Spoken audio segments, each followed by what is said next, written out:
Hurricane Ian is now finally gone. So what do we do now?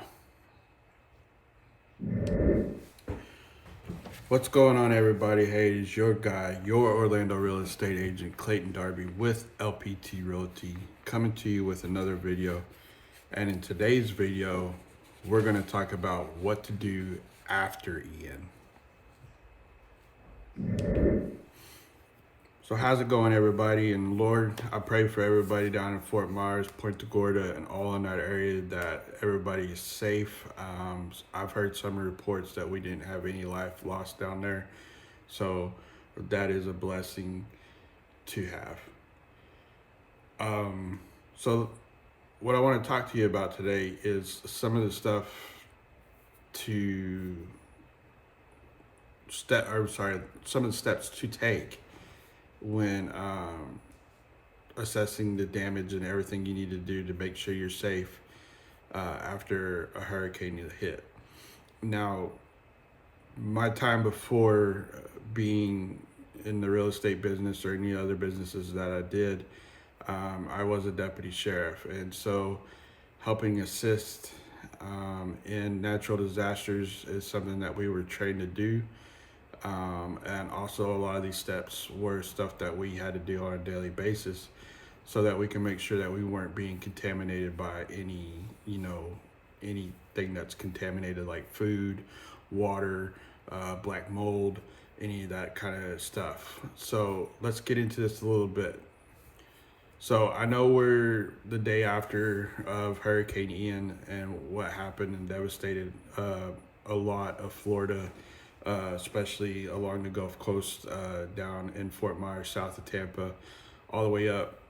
It got even to the East Coast of Jacksonville, and ramped right back up again into a Category 1 when it hit the Atlantic. So one of the things you really want to try to do is, first off, don't drive if you don't need to. If you don't need to go anywhere, stay home, let the waters recede.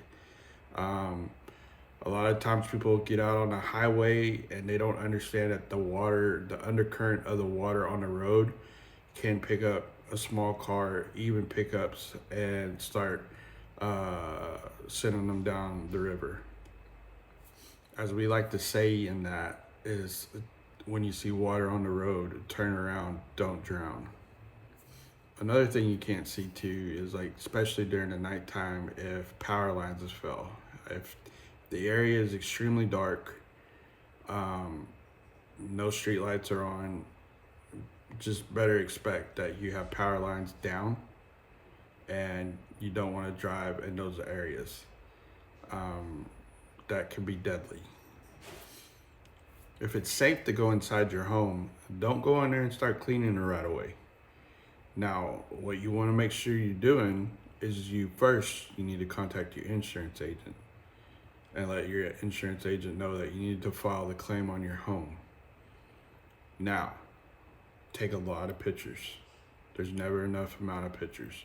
Take as many as you can. Take pictures of your items in your home. Take pictures of the items outside your home. Take pictures of your home. Take them from afar, take them up close. Take every single picture that you can take. If you can get pictures of your roof, get pictures of your roof without climbing on it, because you don't know how sturdy it can be. Now, hopefully beforehand, everybody took pictures of their home beforehand so you could have before and after. So make sure you hold on to those pictures. I definitely would hold on to them for at least 6 months to a year. That way you have them on hand just in case if anything was to come back to you. But if your home is not safe to go into, please don't go into it. If it's got water in it, don't go into it because of all the electrical lines that run through inside the house. So we want to make sure that you're safe first. No home or item is worth a life. Now, Florida Health, Brevard County, put out a great article just a few days ago about home cleanup after the storm. And I'm going to try to link that down below for you, but I will give you some topics that I feel were good nuggets to know after cleaning up your home, what to do, how to dress, and what to do with your linens, your clothes. And so I will get into that with you. Now, when it comes to cleaning up, um, you don't want to do it with these. You want to protect them. So make sure that you're wearing rubber gloves. Now you want to wear a heavy, thick rubber glove to make sure that your hands are safe. So when we were, checking areas in homes, checking people, checking items, cars, purses, whatever, as deputy sheriff, we wore gloves. So you definitely want to make sure your gloves. The other thing you want to protect too is you want to protect your feet.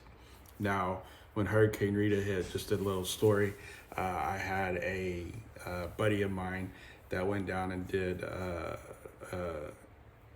recovery, and help, people that were displaced by the storm. And he didn't protect his feet that well. Well, he was out there wading around in the water and his boots got extremely wet. And if he would have worn rubber boots, he wouldn't have had a problem. Well, needless to say, he ended up getting a really bad case of athlete's foot. And how he had to relieve that pain was just nasty as can be. So he ended up had to urinate on his feet so that he could relieve the pain from the athlete's foot. So make sure you're wearing your rubber boots. Don't do this. Don't mix bleach, ammonia together. Don't do it. You're gonna make a really bad gas. It's gonna make you really sick. It may make you pass out, choke, gag, and could kill you. Another thing you don't want to mix is acid. Don't mix acid and bleach. Don't mix acid and ammonia. Don't mix bleach and ammonia. Make sure you have a really good solid disinfectant to clean any surfaces with. So I'm going to read this off to you here. In the article, there's quite a bit here, so I want to make sure that I have this right. It says walls, hard surface floors, and many other household surfaces must be cleaned with a soap and water and disinfectant with a solution of a 1/4 cup of bleach to 1 gallon of water. So that's a good solution to have to make sure that your stuff is being disinfected and cleaned properly. Didn't say anything about ammonia. Didn't say anything about acid.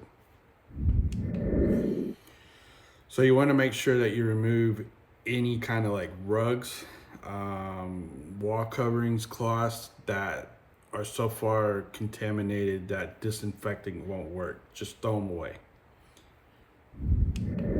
General rule of thumb, if the item cannot be cleaned and dried properly within 24 to 48 hours, just discard of it.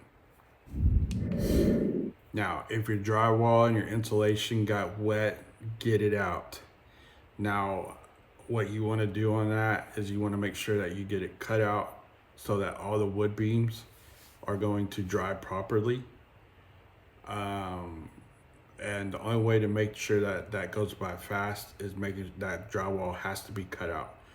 And what you want to do is you only want to cut the wet part out. You don't want to cut anything above that, maybe just a tad bit above it, just so that you make sure that you have all the wetness out. Let that be exposed to the natural air. Put fans in there to blow onto those 2x4 beams and make sure that they can dry out properly so that you don't have any black mold set in. So I've seen some homes that have had black mold set in, and once it set in and spread, they had to go in there and gut the whole entire house. Plus it wasn't safe for the people that lived in there. They ended up getting really sick. Okay, so let's get back into this. I had to do a quick little trip to drop my daughter off at work. So let's talk about mattresses, furniture, those type of pieces. Now, what I would tell you to do is take them outside, spray them down with a disinfectant, and see if they can air dry. Now, I know we're in Florida, and this is the season where we are getting rain. And so try to see if you could do that. Maybe take them outside, let them air dry on enough sun. Sun's coming out today on this Friday. of September 30th, just the last day of the month. Oh man. Now, if they can't be air dried, then I would go ahead and just toss them. All right, so on your clothing, linens, all that kind of stuff, go ahead and wash them in hot water. All right, so food contact areas, food surfaces, children plays areas, make sure you do fully disinfect those areas. And what do we not want to use? I said it earlier, ammonia and acid. Don't mix those. That's not good for you. So, most homes in Florida don't have carpet, but we do have hardwood floors, tile floors, so you want to make sure that you get those floors steam cleaned. Now, if you do have carpet, assess the damage. It may not be salvageable to save the carpet. If it's soaking wet, covered in filth from sewage, flood waters, whatever else that came, cut it out, get rid of it. Make sure your insurance agents know that so you can use that on your claim. So on your AC units, heating units, if you have any kind of filters, go ahead and change those out. It is the end of the month. So just a reminder. So once you have all your cleanup done and you have stuff that you're taking outside to air dry, surfaces that need to be cleaned, make sure you're doing everything possible to make sure they are completely dry. Use fans. I know fire departments, when they have to go into homes after a home catches fire, they have industrial fans that they use. So just make sure that you put fans on it. Make sure it's air dried. Make sure you can open your windows and let that air come in, that sun come in. Don't keep the sunlight out. Go ahead and try to get as much possible air to any affected area and to dry it out as fast as possible. And the last thing that I'm going to come to you guys with, if you have any items that are just completely soaked and cannot dry within a 24 to 48 hour period, I'm talking about clothing, furniture, linens, carpet, anything you might have that's going to take more than 48 hours to dry, I would strongly suggest that you go ahead and just throw that away. Get it out of the house. Once again, make sure you contact the insurance company before you do anything. Get their advice. They are the professionals in this. They're going to be able to help you out with a lot more than what I'm telling you. There may be other things there that I don't know about. Once again, I am just a local real estate agent, just giving y'all some information to help you get started. I will link this URL address below, and we'll show you on where to find this website at. We'll split the screen and show it for you. So anyway, if you have any questions, check the website out. Contact FEMA. Contact your insurance agencies. Contact the professionals to help you out. But most of all, folks, I've been a deputy sheriff before in the past, and when natural disasters happen, whatever you do, your life matters more than any of the property that you own. All that is replaceable. Everything that is lost can be replaced. Please save your life before you save anything else. We love you guys. We are still praying for you. If there's anything we can help you with, please reach out to us. Let's go.